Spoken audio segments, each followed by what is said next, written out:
Hi everyone, this is a short video tutorial on working towards Urdhva Dhanurasana, or the full wheel, which I know a lot of you would like to incorporate into your practice, but there's never enough time, particularly in online classes, to give you the individual attention or go through it in as much detail as I'd like. So if you think it's something that you'd like to work towards, I'm going to show you a few tips, a few exercises and warm-ups, and show you how to safely work towards pushing up into the full posture.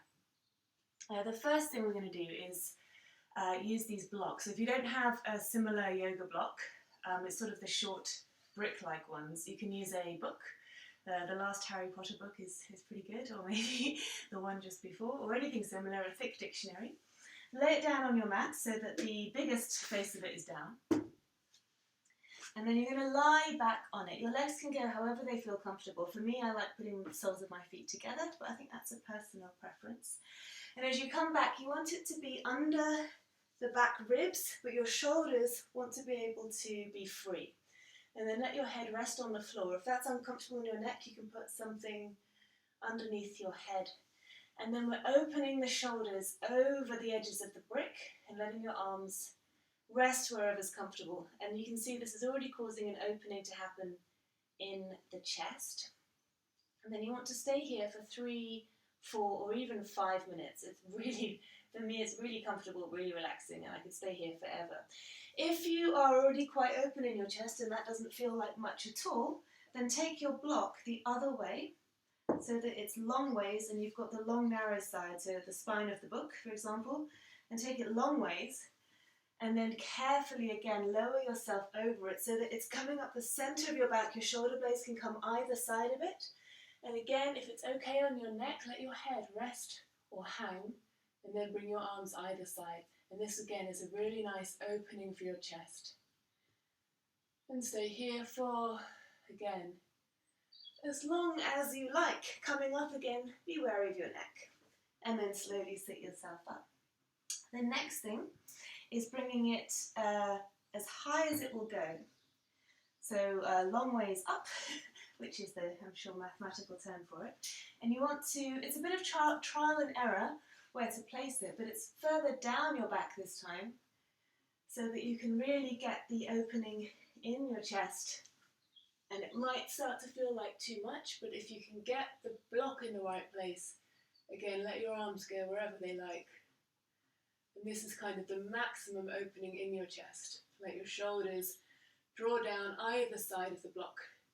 Again, stay here as long as you like, coming up carefully.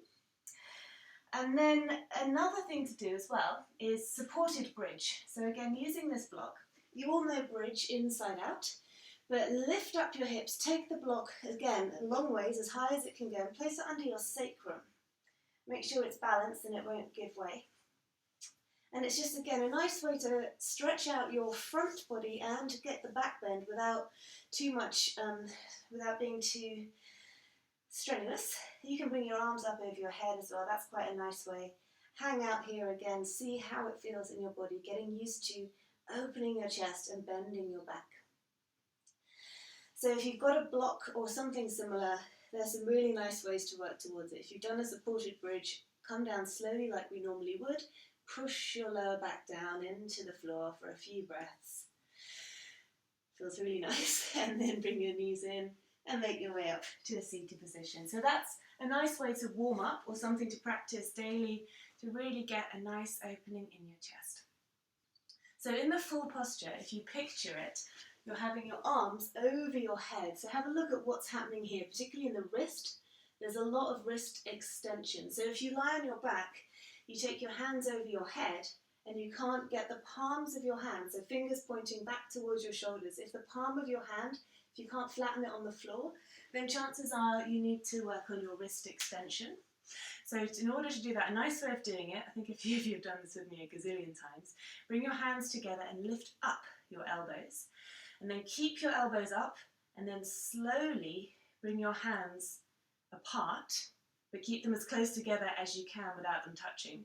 And I can already feel the fire up my forearms. And that's a really nice way to strengthen and work on extending your wrist mobility. Another nice way is to come onto all fours and gently draw your shoulders over your wrists and back. Anything like that is a nice way to get your wrists more flexible and strong.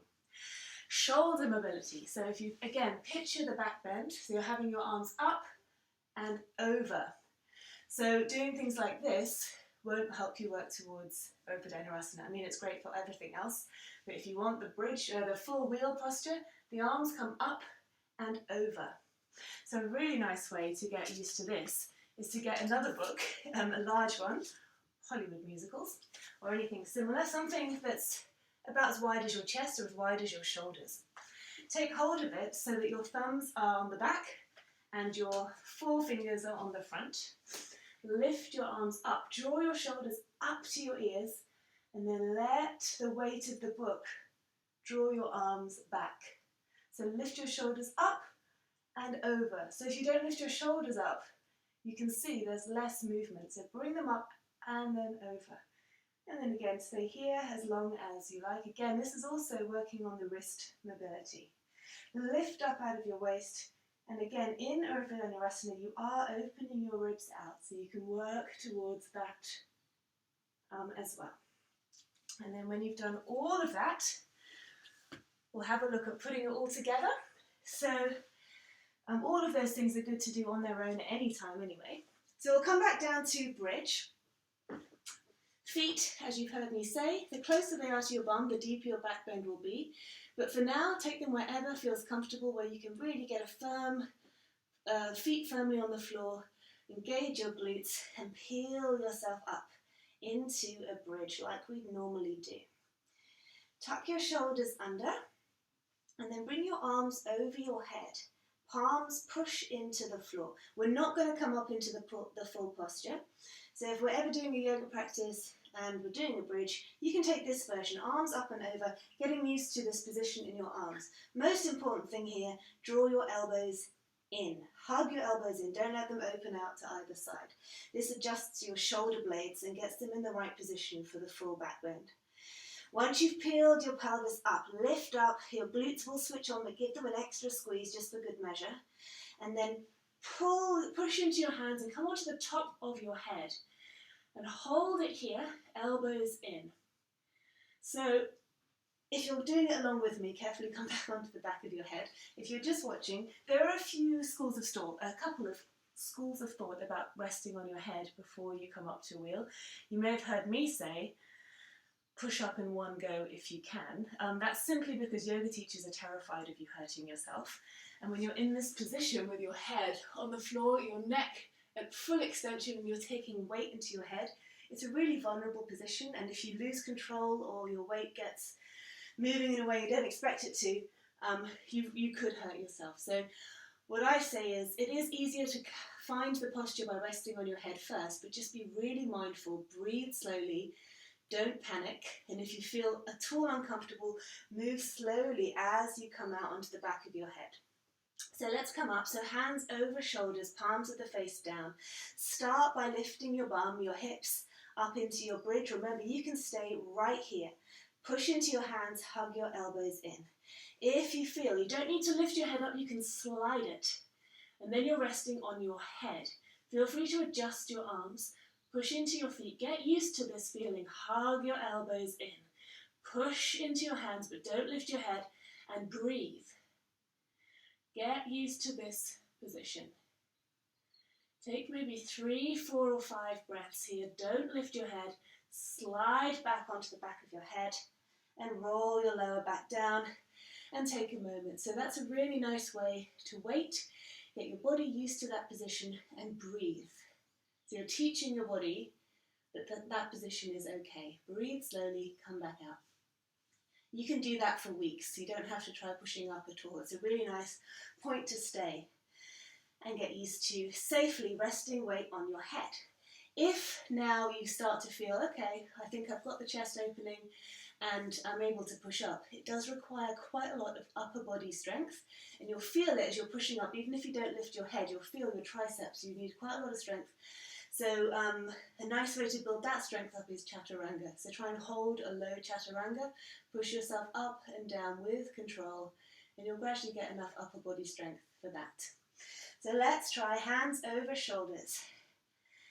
Peel your hips up first. Hug your elbows in. Don't forget to hug your elbows in. Roll onto the top of your head. And then push into your hands and lift up. You can bring your heels up to give your spine a bit more room and draw your chest forwards.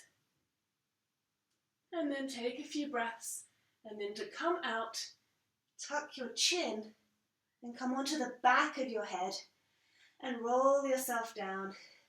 Before you do anything, don't rush to do anything. Flatten your lower back into the floor. Take some steady breaths, slow everything down. Then maybe squeeze your knees in. Gently rock to ease out your spine.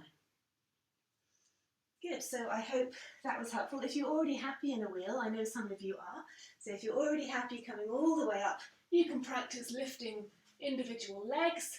I'm not going to demonstrate because I'm exhausted. You can lift individual legs, you can lift individual arms, or a nice variation is to work towards lengthening out your legs. That's a good one too.